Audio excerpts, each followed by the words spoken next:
자, 오늘 말씀의 제목입니다. 로마서 강의 2탄인데요. 부제가 이렇습니다. 찢겨진 로마서다. 찢겨진 로마서. 제가 여러분들에게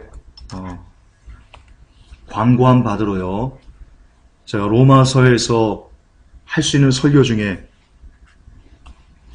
제 나름대로 최고의 것을 오늘 여러분들에게 드리겠습니다. 혹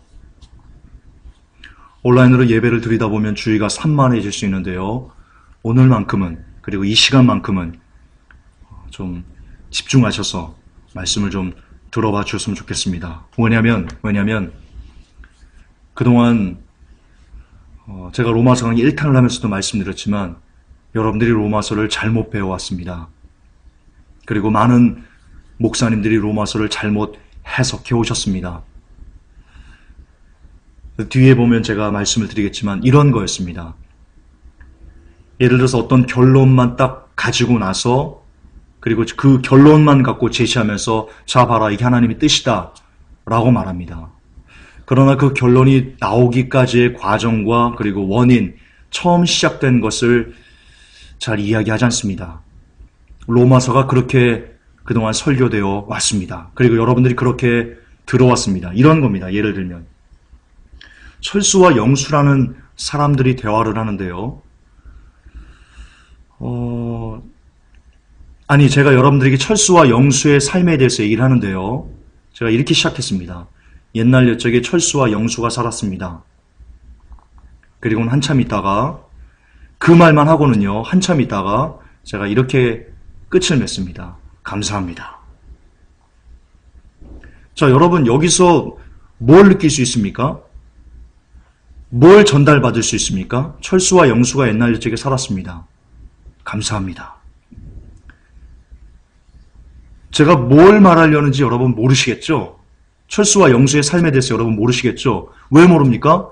중간에 철수와 영수가 무엇 때문에 감사하는지 된 과정, 그게 빠졌기 때문입니다. 로마서 설교가 그동안 그랬습니다. 제가 증거를 보여드릴 건데요. 이 로마서에서 어떤 내용이 나오기까지의 그 시작점과 그리고 그게 그렇게 풀어질 수밖에 없는 과정들, 바울이 그렇게 말할 수밖에 없는 어떤 원인들, 이런 것들을 모두 다 버리고는요. 그냥 바울이 이렇게 말하는 것 하나만 딱 띄어가지고 그 한 부분만 딱 결론만 딱 띄어가지고 자 봐라 이게 하나님의 뜻입니다. 라고 그렇게 설교되어 왔고 많은 부분에서 그리고 여러분들 그렇게 배워와서 결론이 뭐냐? 로마서가 행함은 정말로 강조하지 않아도 되고 행함은 그냥 그 상급이고 그냥 오직 예수 믿는 믿음만 있으면 구원은 따놓은 당상이다 라는 것에 대해서 증거를 마치 그것을 대변하는 것 같은 성경처럼 그렇게 로마서가 이용되어 왔다는 것. 그게 오늘날 우리를 가슴 아프게 하고요. 오늘 설교를 들으시면 알겠지만 하나님을 가슴 아프게 하는 그런 가르침이었다. 제가 감히 말씀드릴 수 있습니다. 오늘 5가지에 걸쳐서 그 증거를 시간이 조금 갈 겁니다. 그래도 다 하겠습니다. 한번 달려보겠습니다. 자, 로마서에 대한 오해의 첫 번째입니다. 로마서에 대한 오해의 첫 번째. 로마서 3장 27절, 28절을 보면요. 이런 구절이 있습니다. 그런즉 자랑할 것이 어디 있느냐? 있을 수 없느니라.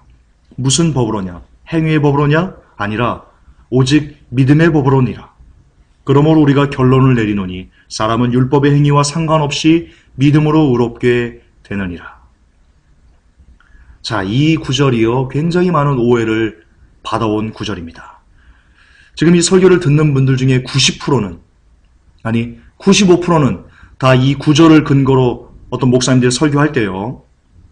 이렇게 말하는 것을 여러분 들어본 적이 있을 겁니다. 한 번쯤은. 목사님들이 이렇게 말했습니다. 이 구절을 가지고 봐라. 우리의 구원은 우리의 행위와 전혀 상관이 없는 것이다. 오직 믿음만 있으면 구원을 받는다. 행위는 상급이다. 자, 이 구절을 가지고요. 얘가 왜 안 되죠?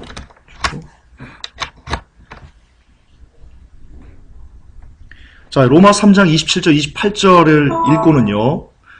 이런 식으로 설교하는 것을 들어본 적이 있으실 겁니다. 저도 아주 많이 들었습니다. 이렇게. 그러나 정말 이처럼 아전인수격인 그리고 끼워 맞추기식 혹은 강압적인 그런 설교도 없습니다. 안타깝게도 그렇습니다. 여러분 잘못 배우셨습니다. 여러분 로마서 3장 27절부터 28절은요 결과입니다. 그런 자랑할 것이 어디 있느냐? 있을 수 없느니라. 무슨 법으로냐? 행위의 법으로냐? 아니라 오직 믿음의 법으로니라. 그러므로 우리가 결론을 내노니 사람은 율법의 행위와 상관없이 믿음으로 의롭게 되느니라. 라고 말하면서 뒤에 아브라함 예 나오고 그리고 다윗의 예가 나오고 그렇거든요. 자, 그런데요. 이 로마서 3장 27절의 결론이 나오기까지 바울이 율법이 아니다, 믿음이다 라고 말하기까지가 그 출발점이 어디서부터 시작되냐? 바로 로마서 2장 17절부터 시작합니다. 이렇게 나옵니다. 보라, 내가 유대인이라 불리며 율법 안에 안주하고 하나님을 자랑하니? 율법에서 가르침받아 그분의 뜻을 알고 훨씬 더 뛰어난 것들을 입증한다는 네가 너는 스스로 눈먼 자의 안내자여 어둠 속에 있는 자들의 빛이다. 자, 무슨 말이냐? 아까 로마서 1장부터 이렇게 쭉 보면요. 그거 좀 기니까요. 이 부분입니다. 지금 유대인을 야단치는 겁니다. 바울이. 자, 유대인들이 왜 예수님을 배척했습니까? 안식일에 병 고친다고 배척했습니다. 손 씻지 않고 먹을 것을 먹는다고 배척했습니다. 죄인들과 같이 먹는다고 배척했습니다. 다시 말해서 정말 그 구약부터 예언된 그 메시아를 바라보지 못하는 그 이유가 율법에 갇혔기 때문에, 그리고 그 율법도 진짜 율법이 아니고 하나님께서 주신 그 율법의 뜻을 어긋나고 자기들이 새롭게 만들어낸 유대인식 율법, 하나님의 율법이 아닙니다. 유대인들이 지켰던 것들은 뭐 미드라시, 탈무드 뭐 이런 뭐 이상한 거, 자기들이 율법이면 그 율법을 그 인간적인 어떤 그 해석을 붙여가지고 이따만하게 만들어낸 율법이고 하나님 주신 게 아닙니다. 어쨌든 그걸 치부하고 유대인들은 예수님을 거부하고 진짜 구원되신 메시아를 거부하고서요. 그러면서도 자기들은 잘났다 했습니다. 자기들은 구원받은 백성이다. 우리는 아브라함의 자손이다. 하나님의 자손이다. 우리는 지옥과는 상관없는 사람들이다. 라고 말했습니다. 왜 그러냐? 율법 안에 안주하고 있었기 때문입니다. 지금 바울은 로마서에서요. 그런 유대인들을 야단치고 있는 겁니다. 야, 율법은 나중에 보면요. 율법도 선하지만 그 율법이 왜 하나님께서 주셨냐? 결국 궁극적으로 그리스도를 드러내고 너희들이 죄인이라는 것을 깨닫게 하기 위해서 율법을 주신 것이지 율법 안에 안주하고 살라고 주신 게 아니다라고 바울이 얘기합니다. 그게 로마서의 핵심입니다. 어쨌든요. 이렇게 유대인을 로마서 2장 11절에서요. 율법을 자랑하는 유대인들을 바울이 야단치는 것을 시작해서 결국 이 3장 27절 그런즉 자랑할 것이 어딨니? 너희들 지금 율법을 자랑한다고 그랬는데 율법에 안주하고 있는데 그거 자랑하지 마라. 그 율법으로 구원받는 게 아니고 오직 믿음으로 예수 그리스도를 믿는 믿음으로 구원받는 것이다 라고 말하는 겁니다.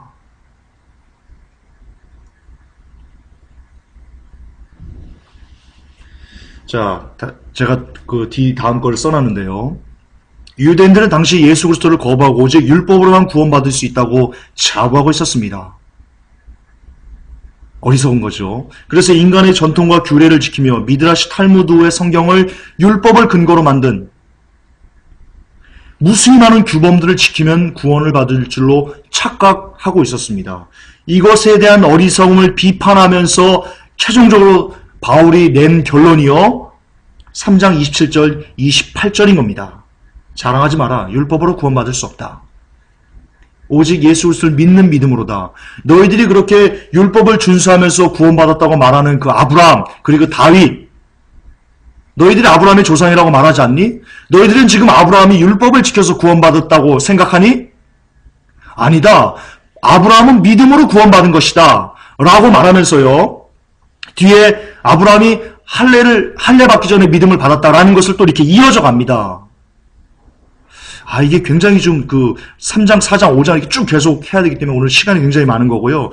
어쨌든 이 부분에 대해서 바울은 지금, 예수 그리스도만 믿으면 행위 아무렇게나 살아도 관계없다. 행위로 그게 아니고요. 이 율법에 율법으로 구원받을 수 없다. 행위와 율법은 여러분 같은 게 아닙니다. 바울이 말하는 것은. 여러분 착각하시면 안 됩니다. 바울은 분명히 예수 그리스도를 믿으면 예수 그리스도를 믿는 믿음으로 나타나는 어떤 행함이 있어야 된다고 계속해서 강조하고 있습니다. 제가 증거를 보여드리겠습니다. 자, 따라서 해당하는 문장을 근거로 우리의 행위와 관계없이 우리는 그저 믿기만 하면 구원을 받을 수 있다라고 말하는 것은 정말로 얼토당토하는 그런 자기적인 성경 해석입니다. 내가 복음입니다. 로마서 복음이 아닙니다. 내가 복음입니다. 자, 만약 3장에서 많은 설교자들이 강조한 것처럼 행위가 아니고 바로 율법 아니지 믿음이지 그러면서 행위 따위는 구원과 전혀 상관이 없다. 행위는 그저 상급이다 라고 말했다면 그 후에 이어지는 바울이 그 후에 계속해서 써내려가는 이 로마서는 어떻게 해석하실 겁니까? 자, 6장입니다. 그런즉 우리가 무슨 말을 하리요? 참고로요. 여러분 이 로마서 같은 경우는요. 지금 성경이 1장, 2장, 3장, 4장, 5장 이렇게 쭉 나눠져 있죠. 그러나 원래 성경은 나눠져 있지 않습니다. 통입니다. 통. 그걸 우리가 무시하고 1장 틀리고 2장 틀리고 3장이 다른 내용 나오고 4장이 다른 내용 나오고 그렇게 우리가 오해하기 때문에 성경을 끊어서 읽는 겁니다. 그러나 로마서는 1장부터요. 12장인가요? 새로운 그 주제가로 바뀌기까지는요. 계속 같은 얘기를 하는 겁니다. 다시 말해서 3장 율법이나 이것도요. 4장, 5장, 6장, 7장, 8장 계속해서 같은 얘기를 합니다. 근데 그게 장으로 나눠졌기 때문에 우리는 다른 얘기인가 보다 라고 오해하는 겁니다. 그러나 나누지 않고요. 성경 로마서를 1장부터 통으로 10몇 장까지 쭉까지 다 읽어보세요. 쉬지 않고 멈추지 않고 계속 그렇게 몇 번을 읽어보세요. 한 50번만 읽어보세요. 그러면 이 로마서에 담겨있는 진짜 의미를 여러분이 깨달을 수 있을 겁니다. 어쨌든 자, 6장, 비록 6장이지만 6장이 실질적으로 아닌 겁니다. 안 나눠진 겁니다. 같은 얘기를 하는 겁니다. 따라서 바울이 아까도 말씀한 많은 설교들이 설교한 것처럼 행위 별로 중요하지 않다. 오직 믿음이다. 라고 말했다면 이것은 어떻게 된 건지 해결하셔야 됩니다. 6장 1절 그런즉 우리가 무슨 말을 하리요? 은혜가 넘치게 하려고 우리가 죄 가운데 거하겠느냐? 2절 결코 그럴 수 없느니라. 죄에 대하여 죽은 우리가 어찌 그 가운데 더 살리요? 죄를 지어선 아니 된다고 얘기하고 있습니다. 바른 행함을 가져야 된다고 바울은 지금 얘기하고 있습니다. 6절에 우리가 이것을 알거니와 우리의 옛사람이 그분과 함께 십자가에 못 박힌 것은 죄의 몸을 멸하여 이제부터는 우리가 죄를 섬기지 아니하게 하려 함이니. 할렐루야. 로마서 1장입니다. 로마서 1장에서 불의, 추악, 탐욕, 악의, 시기, 수근수근 이런 것들을 섬기면 그 사람 믿는 거 아니다. 지금 얘기하는 겁니다. 12절에 그러므로 너희는 죄가 너희의 죽을 몸 안에서 군림하지 못하게 하여 죄가 우리 안에서 기생하지 못하게 하라고 합니다. 몸의 정욕 안에서 죄에게 순종하지 말랍니다. 죄짓지 말랍니다. 바울이 깨끗하고 선한 양심을 쫓아 하나님을 향해서 살아가라고 말하고 있습니다. 13절에 또한 너희 지체를 불의의 도구로 죄에게 내주지 말며 죄짓지 말랍니다. 바울은 계속해서 죄짓지 말라, 죄 싸우라 얘기하고 있습니다. 오직 너희 자신을 죽은 자들로부터 살아난 자로서 하나님께 드리고 너희 지체를 의의 도구로 하나님께 드리라. 여기 어디 바울의 행함을 강조하지 않았다고 말할 수 있는 건덕지가 있단 말입니까? 조금도 나오지 않습니다. 보시듯 바울은 믿음이 있다면, 너희들 예수 그리스도를 믿는 믿음이 있다면 그 믿음에 합당한 뚜렷한 하나님의 자녀라는 뚜렷한 삶의 증거가 있어야 된다라고 바울은 강조하고 있습니다. 다음 걸 보여드릴까요? 7장에도 계속 이어지는데요. 그러므로 내 형제들아 너희도 그리스도의 몸으로 말미암아 율법에 대하여 죽게 되었나니 이것은 너희가 다른 분 곧 죽은 자들로부터 일으켜지신 분과 결혼하게 하려 하며 또 우리가 하나님께 대하여 열매를 맺게 하려 함이라. 자, 바울은요 예수 그리스도를 믿었으면 그러면 뒤에 나가면 율법의 완성이라고 그 얘기가 나오는데요. 어쨌든 예수 그리스도를 믿었으면 이제 우리가 하나님께 열매를 맺어야 된다 라고 말하고 있습니다. 바울이 그렇게 얘기하고 있는 겁니다. 7장 4절에서 열매를 맺어라. 여기서 열매를 맺다가 칼포 포레어거든요. 합성어입니다. 열매 그리고 맺다 합성어입니다. 이게 뭐냐? 예수님께서 명하신 열매를 맺어야 된다라는 것과 똑같은 단어라는데 여러분 우리는 주목하셔야 됩니다. 이겁니다. 마태복음 3장 10절에 이미 도끼가 나무 뿌리에 놓였으니 좋은 열매 맺지 아니하는 나무마다 찍어 불에 던져진다. 예수님께서 뭐라고 하신 겁니까? 좋은 열매를 맺지 않으면 너 지옥 간다. 이 좋은 열매가 뭡니까? 삶에서 드러나는 크리스찬다운 그런 향기, 소금, 빛 이겁니다. 이런 열매가 없으면 지옥 간다라고 예수님께서 말씀하셨는데요. 지금 바울도 로마서 7장 4절에서 열매를 맺게 하기 위해서 그리스도께서 우리를 위해서 죽으셨다라고 얘기하고 있습니다. 따라서 우리의 삶에서 열매를 맺지 못하면 너희들 지옥 간다라고 바울이 지금 얘기하고 있는 겁니다. 예수님이 하셨던 그 마태복음 3장 10절과 똑같은 얘기를 바울은 지금 로마서 7장 4절에서 되풀이하고 있는 겁니다. 강조하고 있는 겁니다.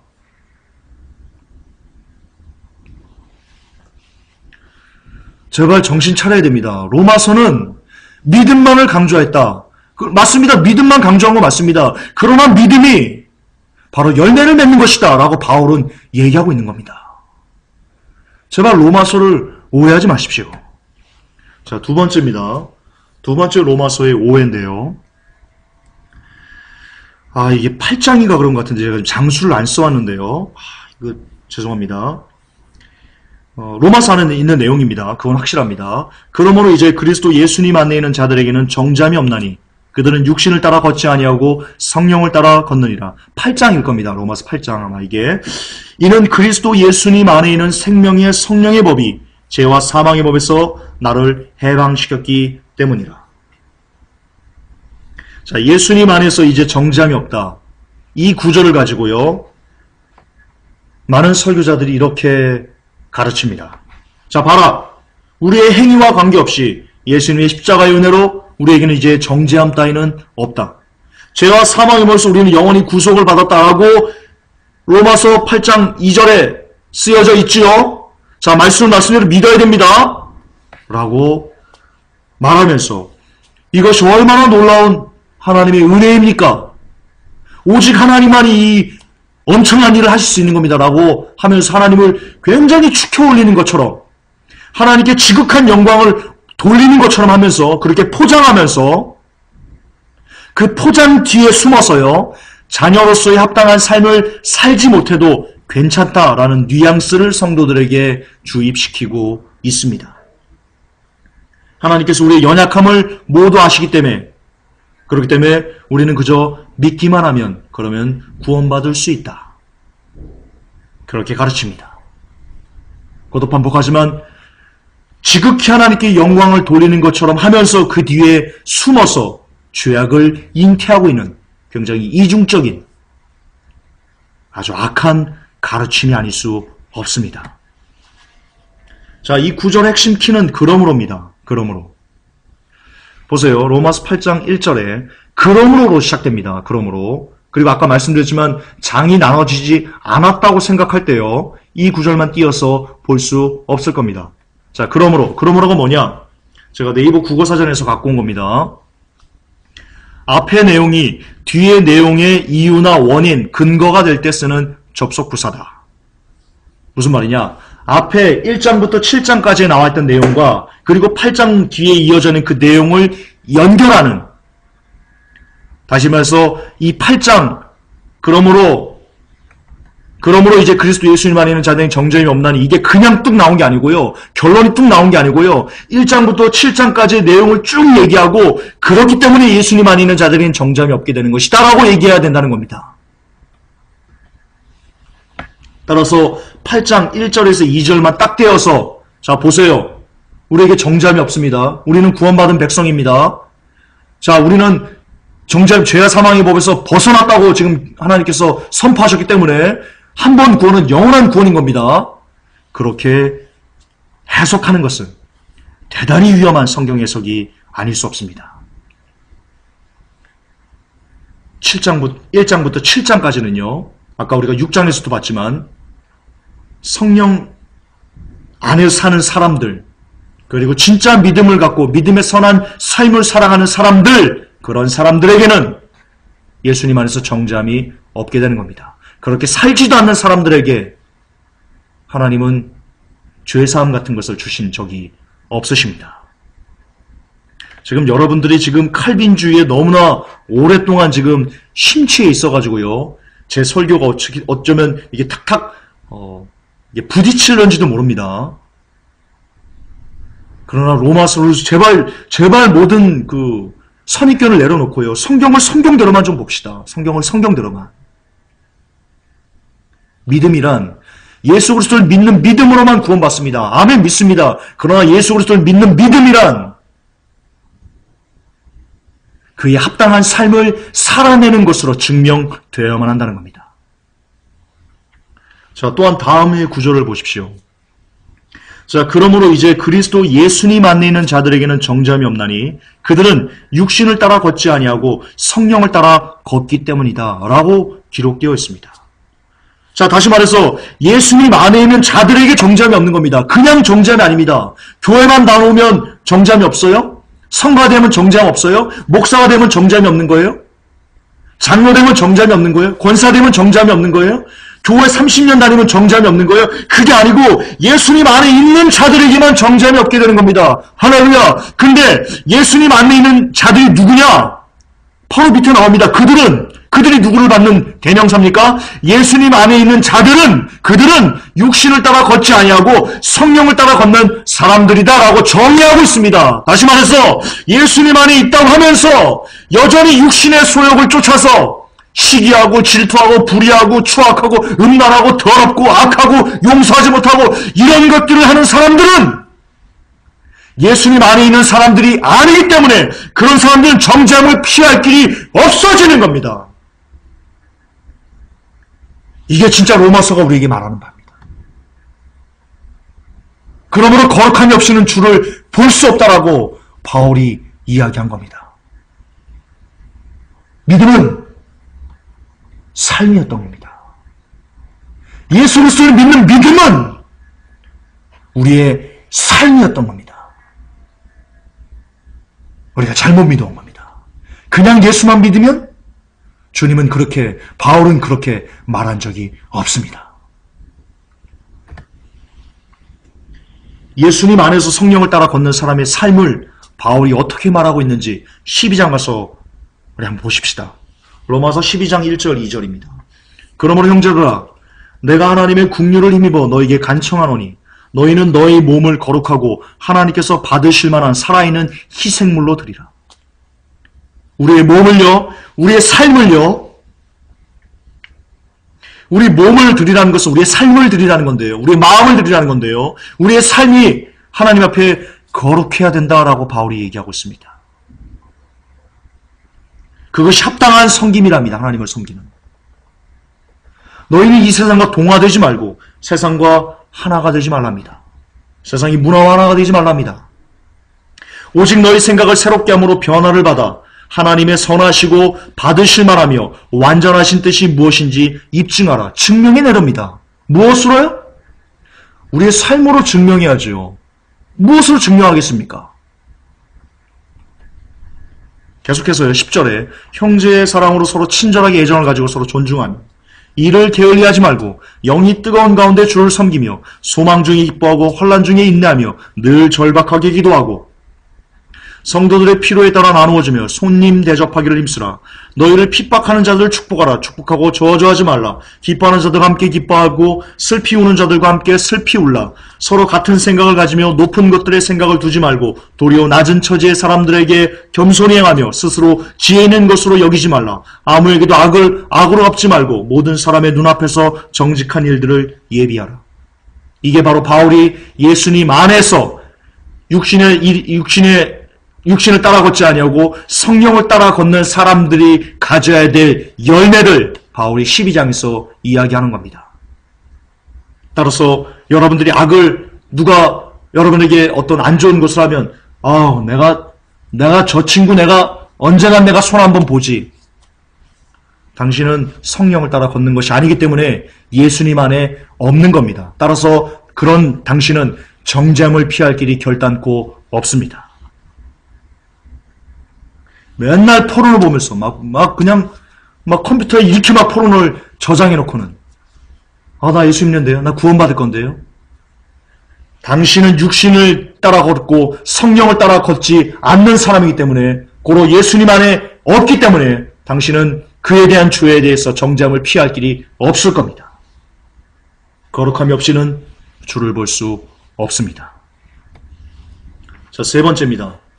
로마서 5의 세 번째. 자, 8장을 보면요, 이렇게 나옵니다.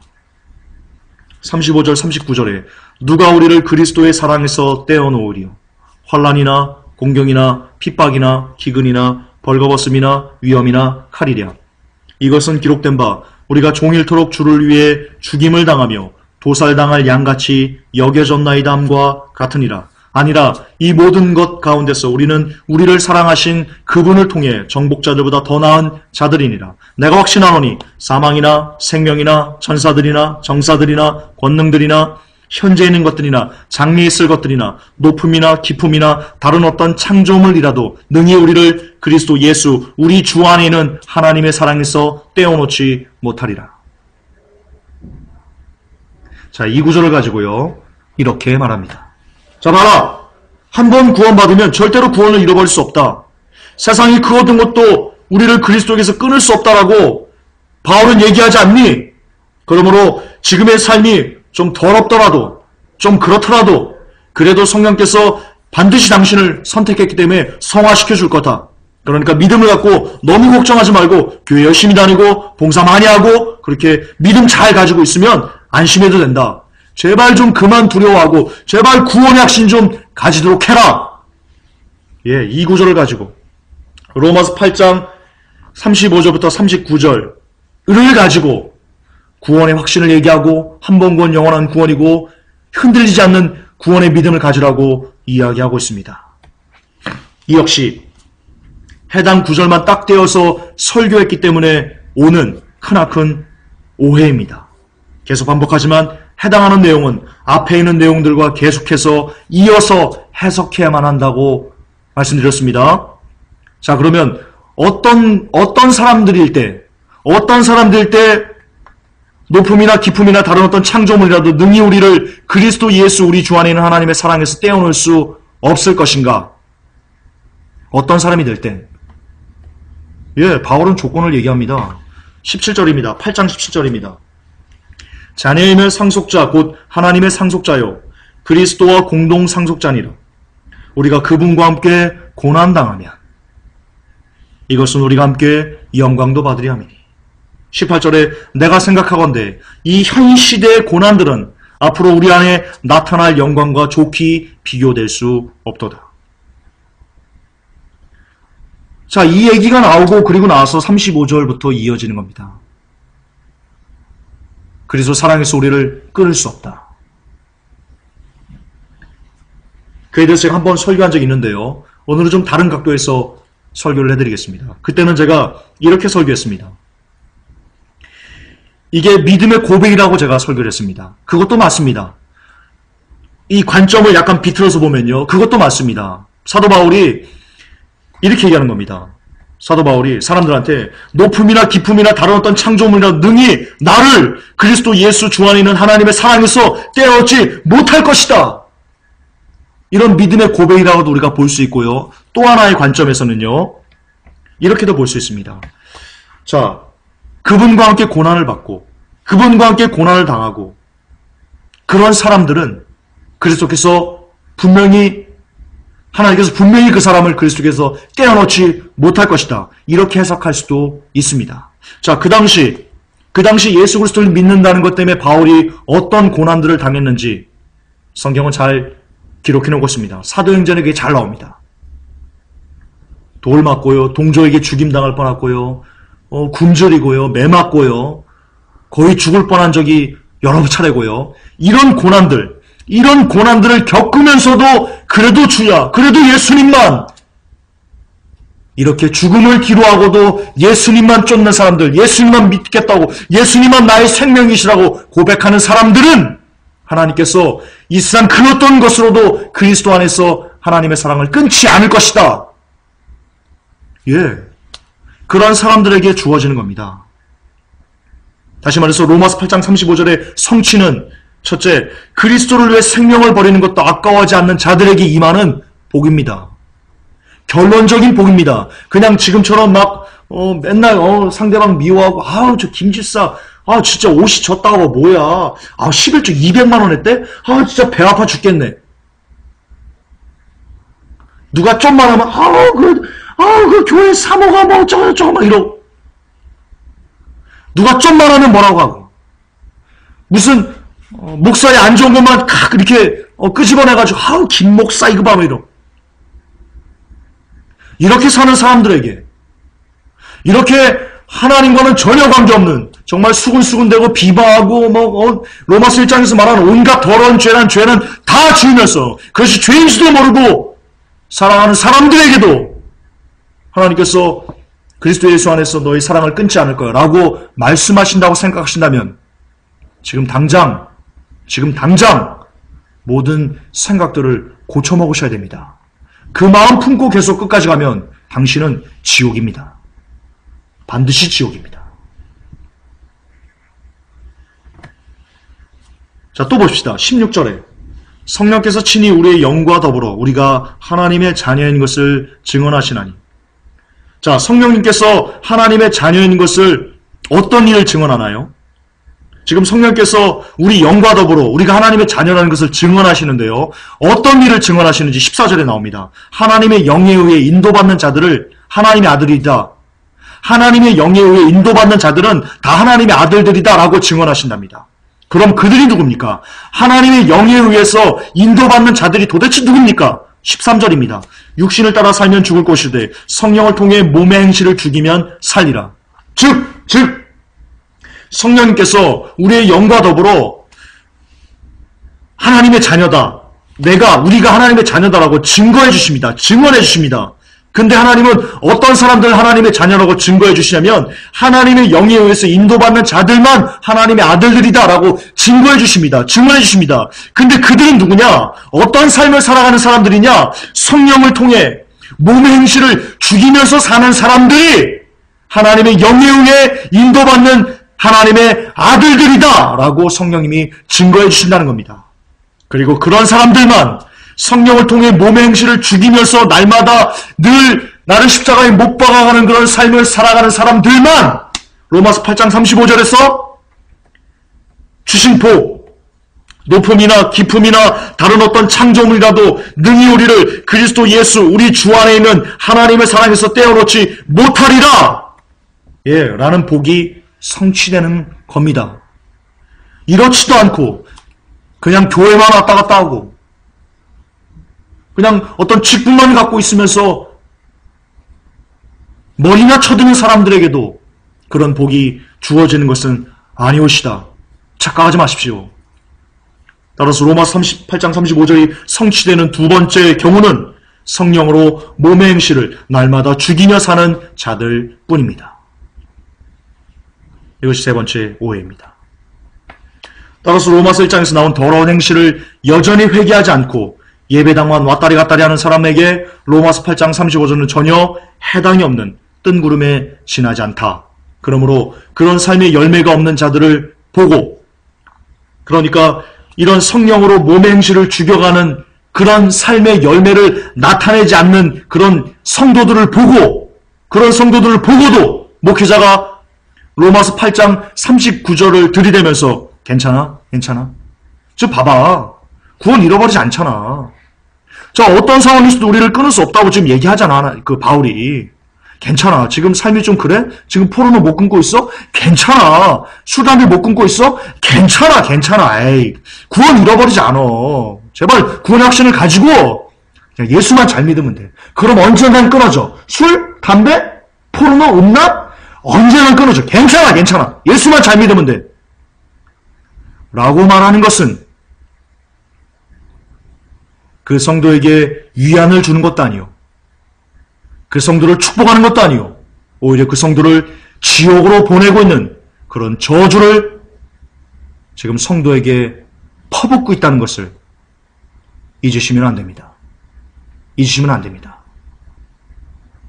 로마서 1장에 나오는 그런 더러운 행실들, 하나님께서 사형에 해당한다고 심판하신 그 행실들을 바꾸지 않으면, 버리지 않으면, 돌이키지 않으면, 회개하지 않으면 당신은 결단코 그리스도에게서 끊어질 것입니다. 결단코 끊어질 것입니다. 당신이 그리스도에서 끊어질 것이라는데 제 생명을 걸 수 있습니다. 왜? 성경을 근거로 자신 있게 말씀드릴 수 있습니다. 예수 그리스도를 믿는 믿음은 여러분이 지금 짓고 있는 그 더러운 행실들에서 돌이키는 겁니다. 세례 요한이 처음 구원을 주는 그런 세례를 구원을 주는 세례? 잘 기억이 갑자기 안 나네. 어쨌든 세례 요한이 와서 주의 길을 예비하면서 세례를 줄 때 세례 요한이 가장 먼저 한 말을 기억하셔야 됩니다. 다른 사람들이 나왔을 때 그들에게 앞으로 장차 오실 예수 그리스도를 믿으면 네가 구원을 받는다라고 세례 요한이 얘기했나요? 이 독사의 자식들아, 지금 너희가 하고 있는 그 더러운 행실들에서 돌아서라, 회개해라. 세례 요한은 그렇게 복음을 전했습니다. 그게 시작이었습니다. 복음의. 예수님께서도 마찬가지였습니다.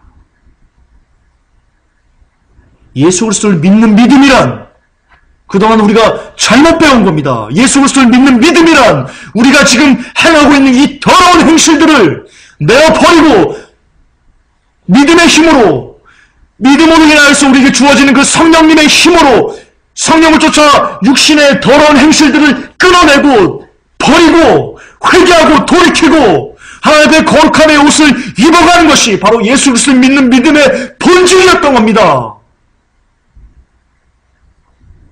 이제 주님이 이 땅에 오실 날이 얼마 남지 않았습니다.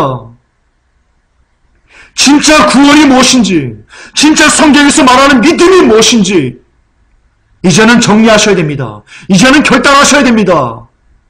그냥 삶이 여전히 개판인데, 여전히 쓰레기인데 나 예수님 믿으니 구원받을 겁니다. 아닙니다. 속지 마십시오. 속지 마십시오. 그렇게 말하는 가르침들은 모두 다 당신을 지옥으로 보내기 위한 사탄의 달콤한 속삭임에 지나지 않습니다. 이제 결단하셔야 됩니다. 여러분의 더러운 삶들과 결별하셔야 됩니다. 네 번째 오해입니다. 로마서 11장 6절에 이런 구절이 있습니다. 만일 은혜로 된 것이면 그것이 더 이상 행위에서 난 것이 아니니 그렇지 않으면 은혜가 더 이상 은혜가 아니니라.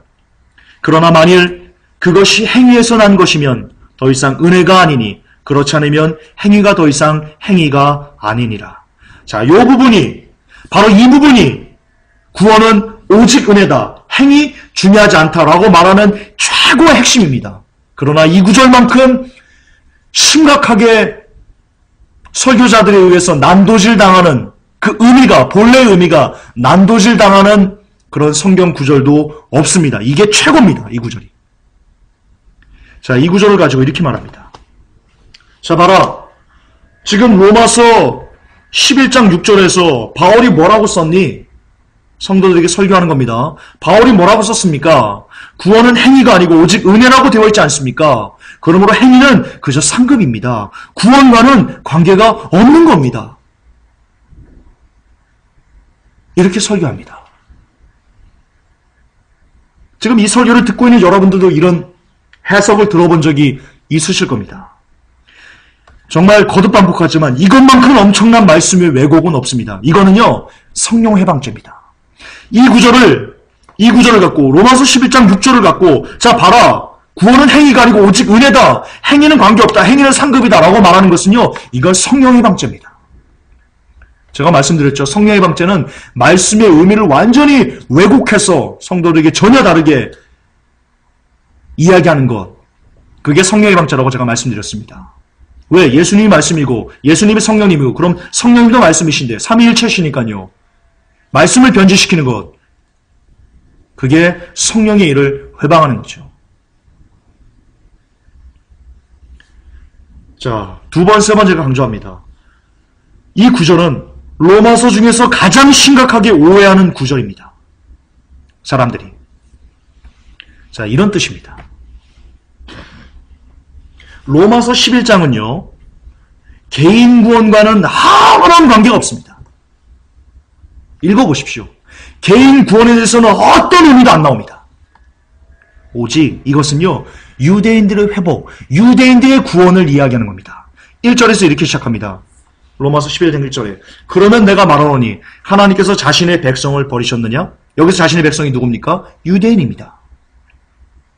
지금 사도 바울이 1장부터 쭉 오면서요, 유대인들 계속 속된 말로 까는 겁니다. 깐다 이런 표현은 좀 아니고요. 이거는 저같이 상스러운 사람이라고 이렇게 쓰는 거고요. 훈계하는 겁니다. 너희들 잘못됐어. 이렇게 유대인들을 훈계하는 겁니다. 그러면서 이제 유대인들을 향한 하나님의 뜻을 이제 풀어서 위안을 하면서, 아니 그 뜻이 위안이니까요. 그 뜻 자체가 위안이니까요. 그렇게 이제 유대인들에게 이야기하는 겁니다. 그리고 이방인들에게도 유대인들을 함부로 막 대하는, 저 구원 못 받은, 이제 우리가 이제 영적 유대인이야 라고 말하면서 스스로 자고하는, 자랑하는 이방인들이면서 그리스도인이 된 그 사람들에게, 로마에 있는 그 그리스도인들에게 유대인들을 멸시하면 안 된다 라고 말하면서 이 얘기를 하는 겁니다. 1절에 이렇게 시작됩니다. 그러면 내가 말하노니 하나님께서 자신의 백성을 버리셨느냐? 야, 너희들 유대인들 버렸다고 생각하지 말아라. 너희들 자랑하지 말아라. 그러면서요, 결코 그럴 수 없느니라. 결코 하나님은 절대로 유대인들을 버리지 않습니다. 나도 이스라엘 사람이요, 아브라함이 씻은 안자요, 베냐민 지파다.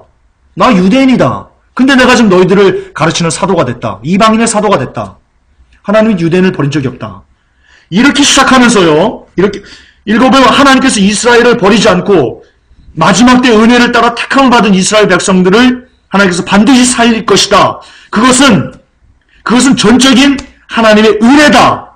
어떤 하나님이 그동안 구약부터 유대인들을 살릴 것이다 라고, 마지막 때 살릴 것이다 라는 계속해서 언약을 하셨습니다. 그 언약에 따른, 하나님의 은혜의 언약에 따른 전적인 은혜다 라고 말하는 것이죠. 이것이, 자, 구원은, 자, 은혜지요. 여러분, 구원, 행한 전혀 상관없습니다. 그냥 은혜로 다 구원받는 겁니다. 행위는 그냥 상급입니다 라고 말하는데 이것을 적용하면 정말 안 된다는 겁니다. 이건 자다가 봉창 두드리는 소리입니다.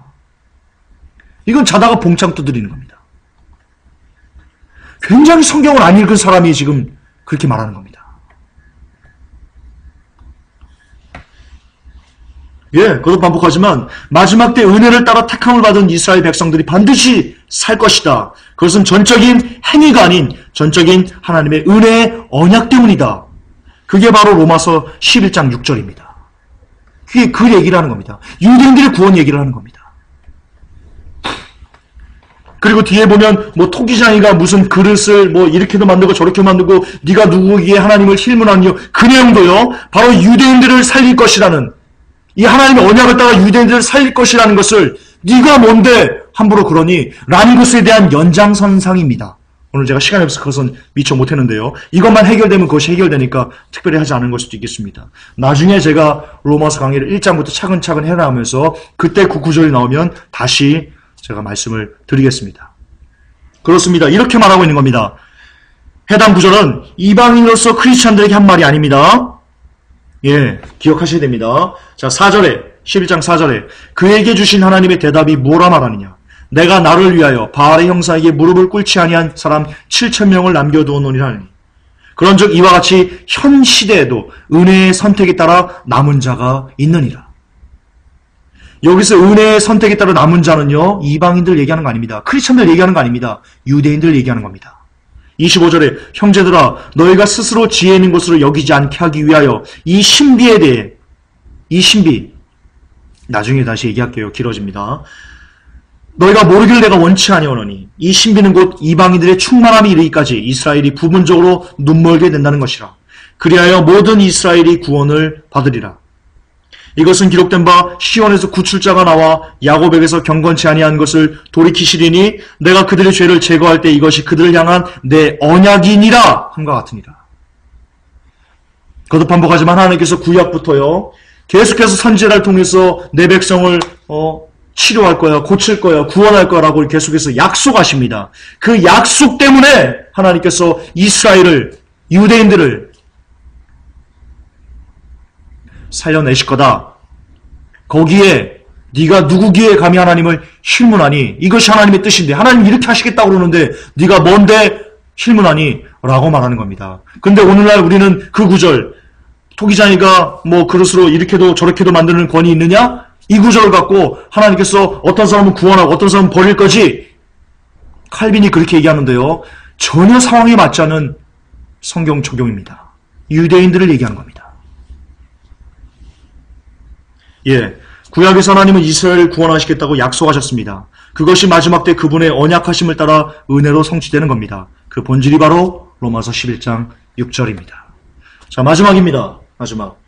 로마서 5의 5번째. 오늘날 로마서가 이렇게 쓰인다고 제가 설교 초반에 제가 말씀을 드렸습니다. 이 로마서를 통해서 봐라, 한 번 구원은 영원한 구원이다. 구원은 잃어버리지 않는다. 구원의 확신을 가져야 된다. 라고 구원의 확신을 이야기하는데 성도들로 하여금 구원 받았으니까, 구원 잃어버리지 않으니까 그냥 삶이 조금 안 좋다 하더라도 너무 이렇게 걱정하지 말고 흔들리지 않은 구원의 확신을 가져라라고 말하는데 이 로마서가 그렇게 면죄부를 주는 걸로 지금 사용되고 있습니다. 가슴 아픈 현실이지만 그렇게 사용되고 있습니다. 많은 교회에서, 모든 교회가 아니고요. 많은 교회에서 그렇게 사용되고 있습니다.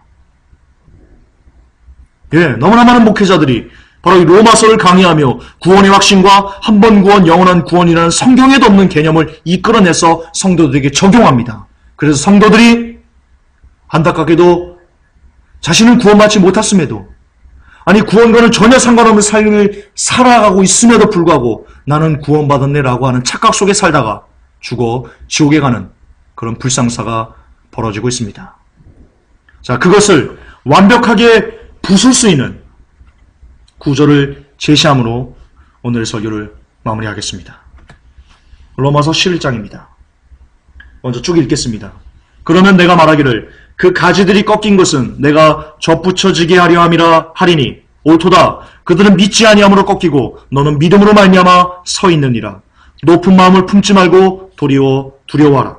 하나님께서 본래의 가지들도 아끼지 아니하셨으나니 그런즉 그분께서 또한 너를 아끼지 아니하실까 조심하라. 그러므로 하나님의 선하심과 엄하심을 보라. 넘어진 자들에게는 엄하심이 있으나 내가 그분의 선하심에 거하면 너를 향하여는 선하심이네. 그렇지 않으면 너를 향하여는 선하심이 있으리니 그렇지 않으면 너도 잘려 나가리라. 자, 여기서 말하는 가지, 원가지 얘기하면서요. 뭐 어떤 그 떡덩이 반죽이 그 떡덩이가 거룩하면 그것을 떡을 만든 가루도 뭐 거룩하다라고 하면서 지금 유대인들과 그리고 이방인으로서 기독교인이 된 사람들을 이게 비교하면서 대조시키면서 바울이 얘기합니다. 원가지들도 아끼지 않았다. 하나님께서. 왜?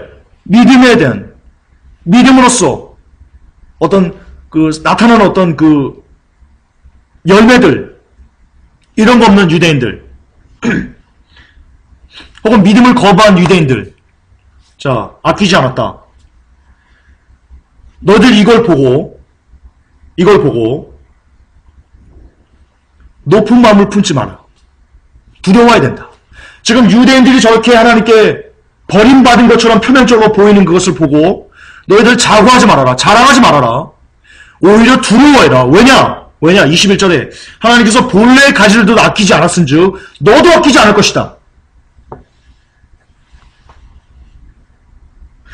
유대인들이 본래 하나님께서 선택한 그런 민족이었다. 근데 그들도 하나님께서 아끼지 아니하셨으니까 너희들도 아끼지 아니하실지 너희들 조심해야 된다. 그런 조심이 없으면 22절에 너도 잘려나간다. 여러분 여기서 이 잘려나가다가요. 에크콥트입니다. 그렇게 읽습니다. 뜻은 근절하다, 쫓아버리다, 제거하다, 없애버리다 라는 뜻인데요. 이 단어가 어디서 쓰였는지 아십니까? 언제가 아니고 어디 썼는지 제가 잘못 썼어요. 이 단어가, 이 에크콥트가 어디서 쓰였는지 아십니까? 아시면 기절할 것입니다. 여기서 쓰였습니다. 예수님께서 좋은 열매 맺지 아니하는 나무마다 찍혀 불 속에 던져지나니. 지옥 보낸다는 겁니다. 여기서 쓰인 단어입니다. 또한 누가복음 12장 7절에 이에 그가 자기의 포도원지기에 이르되 보라 내가 이 3년 동안 와서 이 무화과 나무에서 열매를 구하되 하나도 찾지 못하였으니 그것을 베어버리라. 예, 지옥 보내라는 겁니다. 마태복음 3장 10절에 이제 또한 도끼가 나무 뿌리에 놓였나니 그러므로 좋은 열매를 맺지 아니하는 나무마다 직격 불 속에 던져지니라. 자, 영혼을 하나님께서 열매가 없어서 지옥에 보냈을 때 쓰던 단어가 바로 로마서 11장 22절 너도 잘려나가리라. 여기서 쓴 에크커트입니다. 자, 로마서가 바울이 성도들에게 한 번 구원 영원한 구원을 가르쳐준 책이라면 그런 성경, 그런 복음서라면 어떻게 바울은 너희가 꺾여질까 두려워하고 조심해야 되고 그리고 잘려나갈 것이다 라고 선언할 수 있단 말입니까? 이렇게 시퍼렇게 하나님의 뜻 안에서 거하지 않으면 잘려나간다고 바울이 시퍼렇게 이야기한 것이 아주 새빨갛게 눈에 확 띄도록 기록되어 있음에도 불구하고 어떻게 로마서를 가지고 한 번 구원 영원한 구원이고 구원은 절대로 잃어버리지 않는다고 말하는 것의 용도로 이 로마서를 쓸 수 있단 말입니까? 미치지 않고는 어떻게 그럴 수 있단 말입니까? 정신을 차리셔야 됩니다. 설교자들은 제발 정신을 차리셔야 됩니다. 제발 칼빈의 망령에서 벗어나서 오직 성경만으로 설교하셔야 됩니다. 성도들은 제발 칼빈의 망령에서 벗어나서 오직 성경만으로 설교를 듣는 훈련을 하셔야 됩니다. 바울은 이 로마 교인들에게, 로마에 있는 크리스찬들에게 하는 말입니다. 너 잘려나갈 거야. 너 조심해. 하나님께서 원가줄을 꺾지 않았으니까 너도 꺾어버릴 거야. 조심해. 두려워해. 높은 마음 품지 마. 겸손해야 돼. 거듭 반복하지만 로마서가 한 번 구원 영원한 구원이라면 구원 잃어버리지 않는다면 왜 잃어버리지도 않는 구원에 대해서 바울이 잘려나갈 거라고 두려워하라고 조심하라고 도대체 왜 말할까요? 바울이 정신병자인가요? 바울이 미쳐서 그러나요 지금? 한 입 가고 두 말하는 사람이니까 그러는 건가요? 아니지요. 따라서 바울은 로마서에서 한 번도 성도들에게 너 구원받았어? 그럼 네 구원은 절대로 잃어버리지 않아! 라고 말한 적이 없었던 겁니다. 그럼 왜 로마서에서 한 번 구원, 영원한 구원을 끄집어냈습니까? 바울이 말해서 설교자들이 끄집어낸 겁니까? 아닙니다. 스스로 설교자들 당신들이 성경을 연구하지 않고 성경에 기초를 하지 않고 칼빈이 어떤 신학에 기초를 해서 로마서를 해석했기 때문에 성령님께서 성경을 해석하도록 여러분을 성령님께 내어 맡기지 않았기 때문에 오늘날 이런 비참한 대형 사고가 나타났던 겁니다. 설교자들은 회개해야 됩니다. 이제라도 회개하고 겸손하게 말씀에 무릎을 꿇고 성도들에게 용서를 구하고 내가 칼빈 사상에 젖어서 여러분을 잘못 가르쳤습니다. 그렇게 겸손하게 실수했다고 인정하고 고개 숙이고 그리고 다시 시작하시면 됩니다. 사람은 누구나 실수할 수 있습니다. 중요한 것은 돌이키느냐 아니면 그 실수를 드러내는 것이 부끄러우니까 그냥 품고 영원히 무덤 속으로 가지고 가느냐 이 차이일 뿐입니다. 천재와 바보가 종이 한 장 차이듯이.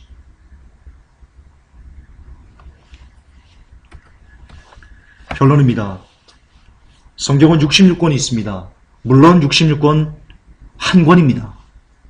그렇게 나눠져 있지만 성경은 한 권입니다. 왜냐? 모든 성경이 하나님의 감동으로 쓰여진 하나님의 눈물이기 때문입니다. 하나님의 마음이기 때문입니다.